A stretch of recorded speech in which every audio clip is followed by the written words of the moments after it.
Welcome, everyone, to part one of the Organizational Wellness and Resiliency course of the Nonprofit Bootcamp e-learning series. Our trainer today is the Reverend Cristina Garza.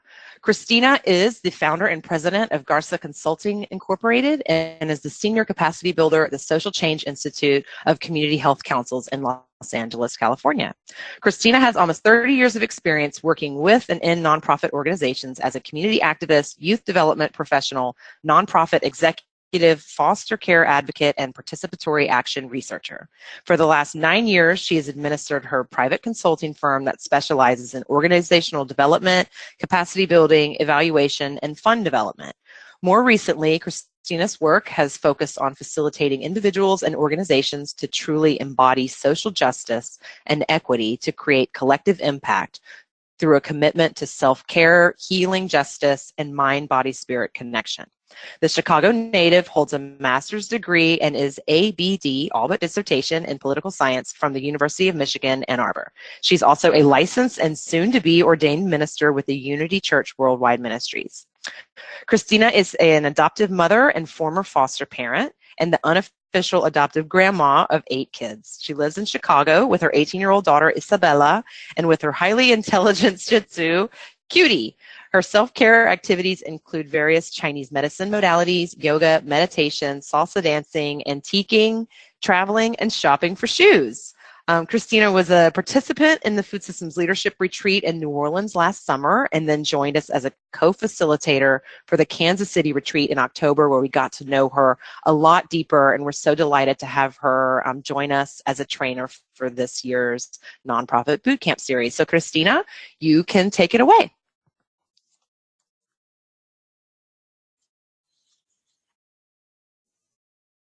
Okay, can you guys hear me? Yes. I hope so. Wonderful. Well, good afternoon, beautiful people, and happy Valentine's Day. I think it's a apropos topic for this day. I'm really excited to be with you, and a special thanks to Susan, Annalena, Jeff, and the entire Wallace staff for supporting this course and for all the amazing work that they do. I'm really passionate about today's topic, and I am so glad that you chose to go on this journey with me today. And so I look forward to sharing and learning with you all. So I'm going to start by asking everyone to take a moment of reflection. I invite you to really be fully present for the next 30 minutes. Let's not multitask during this time if possible, and really commit to this time together. So to help us do this, I'd like to start by inviting you to play along with me here and practice some self-care from the onset with a little brief meditation. So if that's not your jam, try to stretch yourself a little bit and see how it goes. So close your eyes if you like. It's helpful to close your eyes. Get comfortable. Take a deep breath.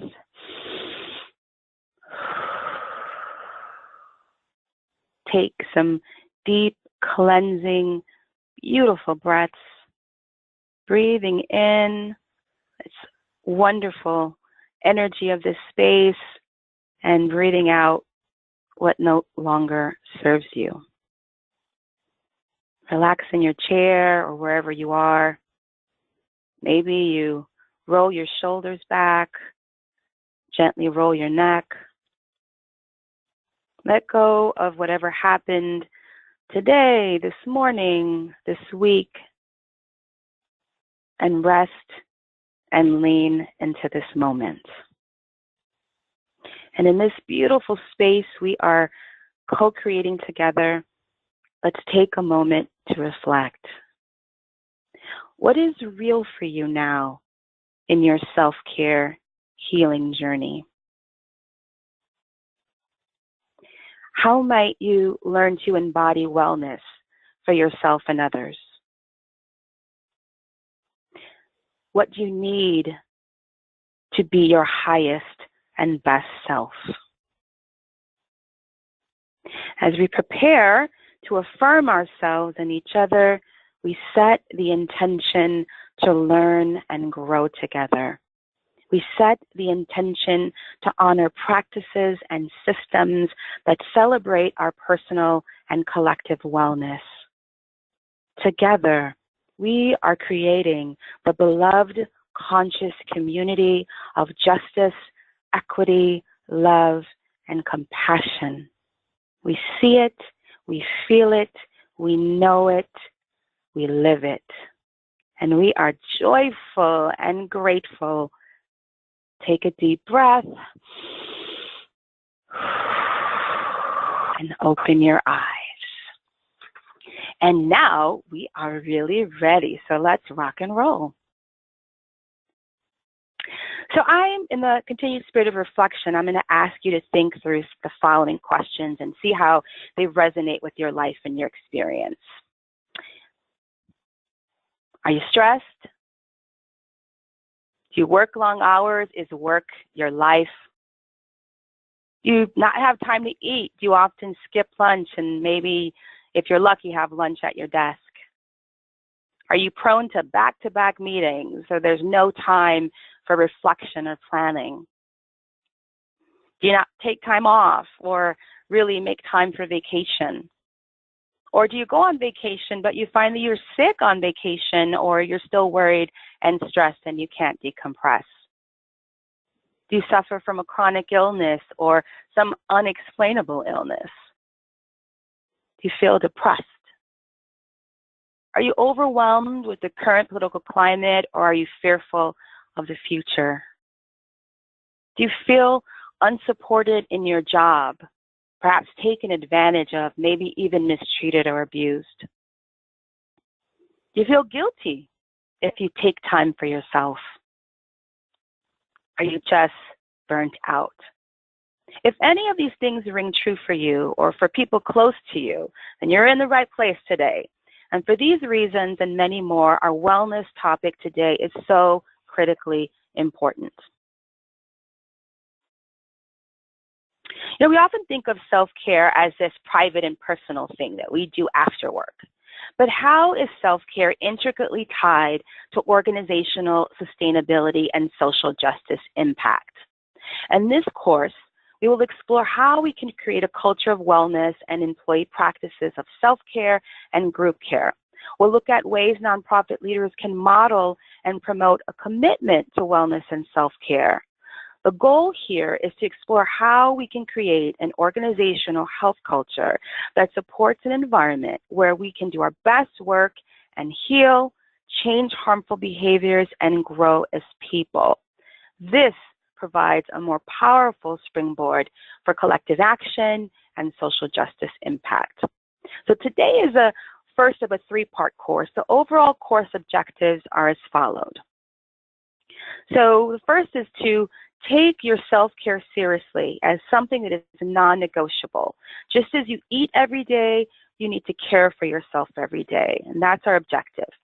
The second is, through this course, we are going to create a living space for healing.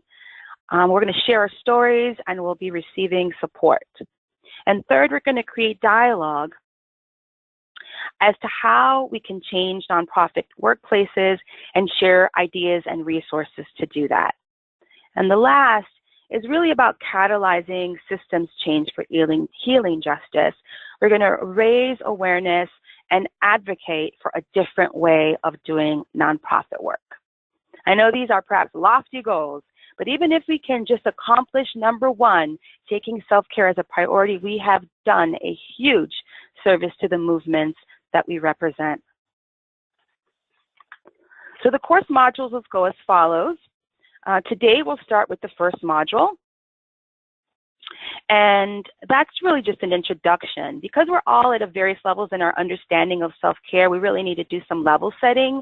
And there are many interpretations of self-care and organizational wellness, so we need to spend some time to understand the model that I'm going to be offering.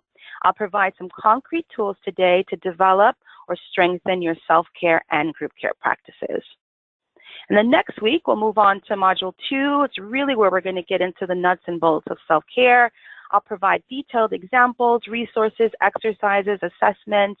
I'll also share best practices from the field, and we'll also begin to explore how to incorporate these practices into work-based settings. And then finally, with Module 3, we'll be looking at how oppression is replicated in nonprofit institutions and social justice movements. We will explore how embedded and subtle standards and practices premised on oppressive systems like white patriarchy condone the perpetuation of physical, emotional, sexual, and spiritual violence, leaving people vulnerable, traumatized, and depleted with a diminished ability to thrive and affect change. So we'll identify how we can create more liberatory and equitable workplace environments to allow for healing justice, an idea I'll explain later. And here again, we will look at some of the best practices and resources from the field. So upon completion of this course, as a learner, you'll be able to articulate self-care and what it means. You'll be able to create, hopefully, a self-care plan to be able to nourish yourself. You'll be able to incorporate compassion and self-awareness practices, and then make requests from others to support these desired shifts in healing, and understand the elements of a wellness culture, and finally, advocate for institutions to promote healing justice. As already mentioned, the topic has more than personal benefits and implications. The nonprofit sector experiences employee burnout and staff turnover at alarming rates, higher than other sectors.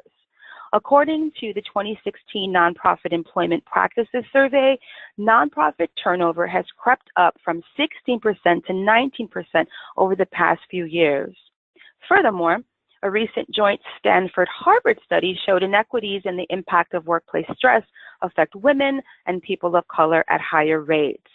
So how can we create impact and social change with the tired, overwhelmed, and traumatized workforce?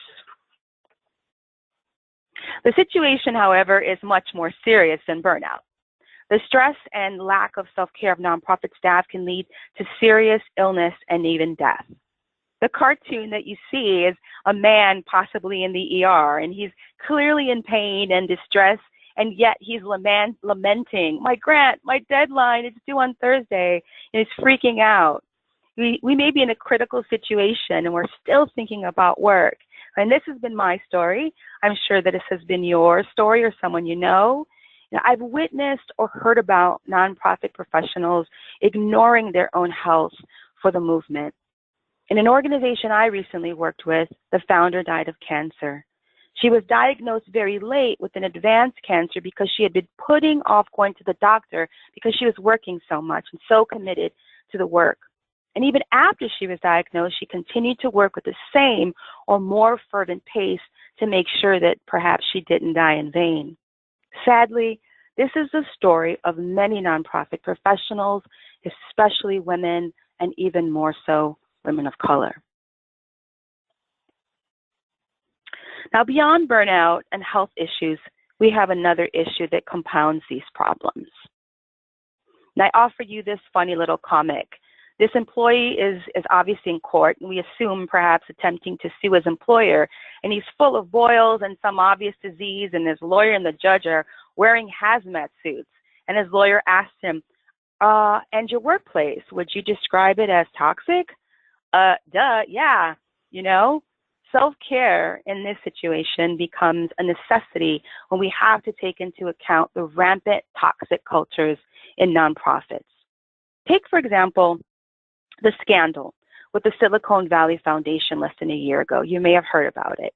They managed assets worth $13.5 billion, making it larger than most philanthropies in the United States, larger than Ford Foundation and Rockefeller. Everybody who was anybody gave boatloads of money to them, Facebook, Google, you name it. But they got their world rocked when numerous current and past employees detailed how Mary Ellen Lloyd-Jones, the founder's top fundraiser, routinely bullied and demeaned colleagues, made sexually and explicit, racially insensitive marks, and at times even threatened violence.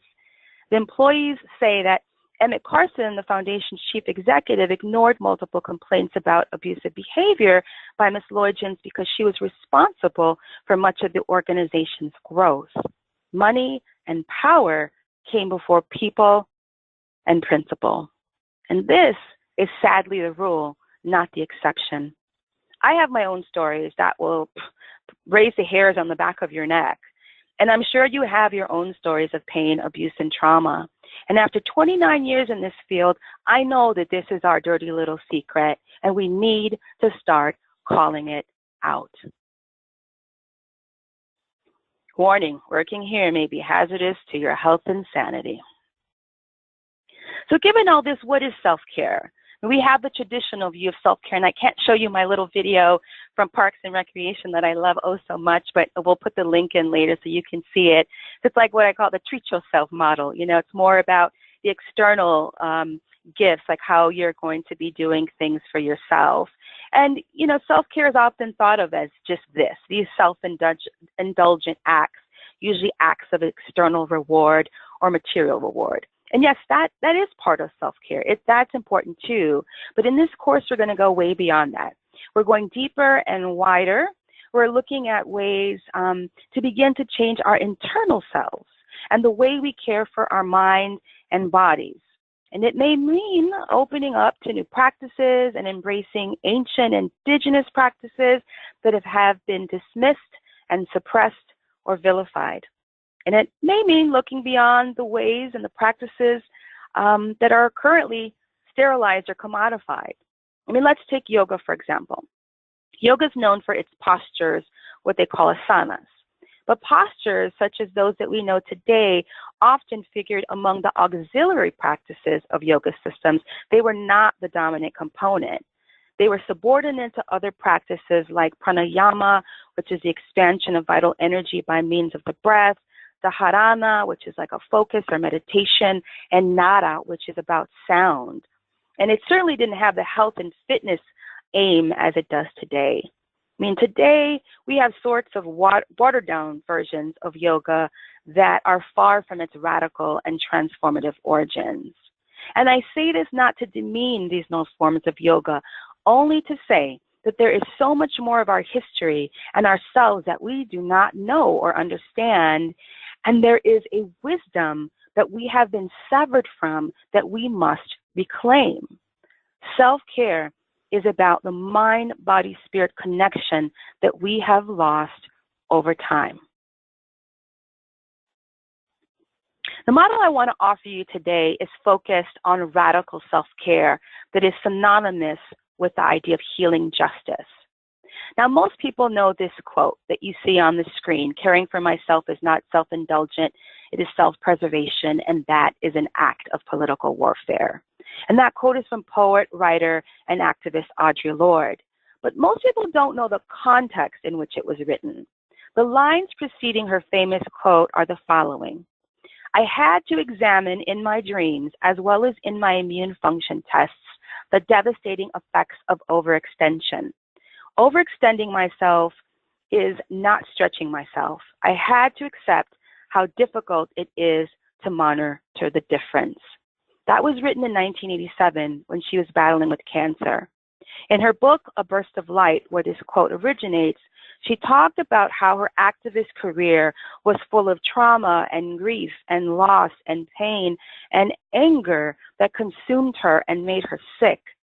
She was diagnosed with liver cancer in 1984, and she sought alternative treatment in Europe, where she engaged in practices like meditation, visualization, breath work, and body-based healing. She was able to heal and live for 8 more years until her death in 1992. You know, based on the work of Audre Lorde and other indigenous leaders and elders like Grace Lee Boggs in Detroit, the paradigm of healing justice was birthed. And it's been the base of many new political movements, including Occupy Wall Street and Black Lives Matter. According to Kara Page and the Kindred Healing Justice Collective, healing justice identifies how we can holistically respond to and intervene on generational trauma and violence and bring collective practices that can impact and transform the consequences of oppression on our bodies, hearts, and minds. I'll offer you another definition from the Allied Media Conference 2018 Healing Justice Practice Space. They write, healing justice is the practice of reimagining wellness at the intersection of intergenerational trauma, current structures of oppression, and a generative and co-creative future. We hold that joy and pleasure create possibility to be in right relationship with ourselves, each other, and the land. We strive to demystify medicine and healing and to make them accessible to everyone. We believe that each person is an expert of their own experience, body, and needs, and it is necessary to address the roots of trauma and injustice for individual and collective transformation. I want us to begin thinking about this idea of healing justice and about the various practices of healing justice. Now, the first is the external, like the treat yourself type, right? The bubble baths, the massages, exercise, etc. Again, this can be important too. Simple acts where you take time and honor yourself. But healing justice goes beyond this. It goes to the internal. So practices like yoga and meditation and other body-based awareness practices. It's also about addressing trauma and grief and loss through various ways, maybe therapy or group counseling or other holistic practices. It's about self-awareness practices where you are really identifying feelings and emotions and boundaries. And forgiveness work is such an undervalued area, but it's so crucial to healing. Then there is creative practices like dance and art and song and even martial arts. My brother, for example, gained deep healing through Brazilian Jiu-Jitsu. Then there are spiritual practices like prayer and meditation and affirmation work, or ancestral practices. I find these to be the most exciting of current things that are happening in the field, where activists are reclaiming indigenous traditions such as herb medicine and rituals and ceremonies, and embracing Eastern and ancient practices like Qigong, for example. And finally, one of the most important is the structural healing. If we do not change structures, then all of these practices will be in vain. We need to live and work in institutions that value our healing. Workplaces need to support self-care and look at practices that dehumanize, commodify, and objectify individuals. You know, any of these practices can be superficial or liberatory, depending on the intention you bring. Now, I can do a dance, and it's just a dance. But if I do a dance and I'm setting the intention to honor my body and forgive myself for mistreating it and creating a space for acceptance and freedom, then it becomes something else. Now, some of you are probably thinking, a little too woo-woo for me, right? But I really invite you to be open and to consider how you've been taught to discount and disvalue this ancient wisdom and how this wisdom has been co-opted and sterilized. Let's say traditional belly dancing, for example, was performed during fertility and pre-marriage ceremonies. Women would get together and celebrate each other's beauty and femininity and whatever stage in life they were, such as entering womanhood. It was a deeply meaningful ritual, yet today it is a sexualized performance.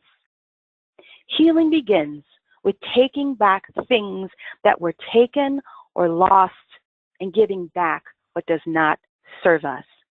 It is about connection. It is about integration. It is about release. So where do we begin? The first thing I'm going to offer up is a list that I put together. It's a Google Drive document that we'll post later that has a plethora of healing justice resources. There's information on videos and podcasts and all kinds of goodies. And I would love for us to build this together, so send me your suggestions. I would also encourage you to take the Happy Healthy Nonprofit Assessment or some similar assessment. I provided others in this resource list as well. It'll help you take an honest look at where you are. And you can do this with colleagues or in small work groups or entire organizations. I would also encourage you to start small and make small changes, especially if this is new to you. I provided some really easy ways you can jump in by using technology, and these are some of my favorites. I personally use them, almost all of them daily. The water reminder is an app you can download. It encourages you to drink water. It makes this little funny swoosh on your phone every so often as a reminder to drink water, and you can also track your water intake on the app. There's also some simple and easy meditation apps like Headspace and Calm that are a really great introduction. If you want to go a little bit deeper, then you can try Meditation Oasis.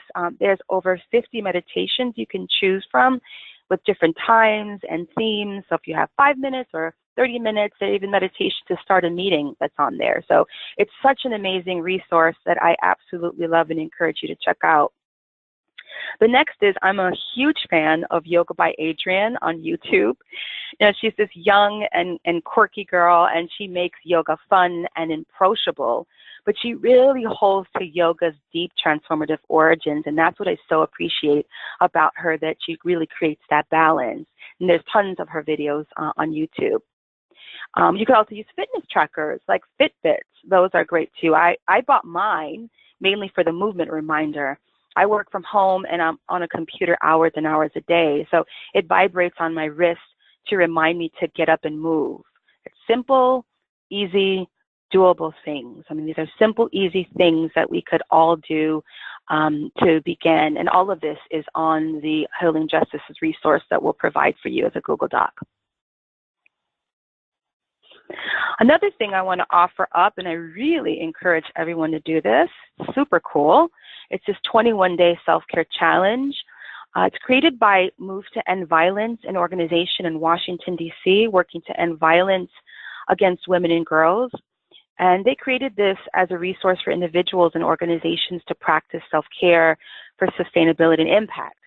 In the fall of 2015, they launched this challenge, and over 1,000 activists joined in this virtual challenge to shift habits and learn sustainable practices. And there's so much interest in this resource that they now offer this 21-day challenge on an ongoing basis. So you can start, it's the first Tuesday you can start on your own, but if you want to start collectively with them, it's the first Tuesday of every month that they start a new challenge. You enter your email, sign up, receive daily prompts, and even a Friday prompt to go into the weekend. It helps you become more aware of your habits around self-care and to begin to shift those habits into a more sustainable, mindful practice. And I love this challenge because they're small changes with things that we take for granted, like peeing. I know you guys are laughing, but how many of us have not gone to the bathroom because we had to take that call or go to that meeting or finish that email, all the while we're holding and holding, right? This is so detrimental to our bodies. And there's other things like that. It's starting small. So you can take this challenge alone or with your coworkers. Other things, suggested readings. I'd like to give you 3 books that I really recommend to get you started. The first is Sustaining Spirit by Naomi Ortiz. She's a writer and a poet, and so much of the book has really a more creative presentation. So if you love that, you're going to love it. But there's also really great journal or small group discussion prompts throughout the book, and just overall great resources. And she integrates her story as an activist and how that relates to her self-care journey. The second is the Happy Healthy Nonprofit, which is specifically for practitioners. The assessment I recommended is from that book. And they also have a website with resources. It has some great ways to think about self-care and healing in organizations, and offers up some concrete ideas and suggestions. It also has super cool cartoons which bring humor to this often nonprofit chaos. And the last is Healing Justice. I mean, this book is written by an academic and researcher, and it's a bit more on the academic side, but still really approachable. And so if you're looking for ways to understand or make the argument for healing justice, then this is a good start. It has some great research and also some great stories from work around the country about healing justice. I love that it offers up very specific examples of what people are doing around the country. And you can look at my resource list as well for more book suggestions, articles, and other goodies. As we close, I want to remind you that the change begins with none other than you, beautiful you. Grace Lee Boggs was one of the fiercest women on the planet, and her career spanned several decades, and she worked in so many different radical leftist and social justice movements. But by the end of her career, she was encouraging people to take self-care and healing as serious political work, not ancillary work, serious political work. She reminds us that to make a revolution, people must not only struggle against existing institutions. In order to change, transform the world, they must change and transform themselves. So I invite you into this process of change and transformation. And I ask, are you ready to get your healing on, peeps? I know I am.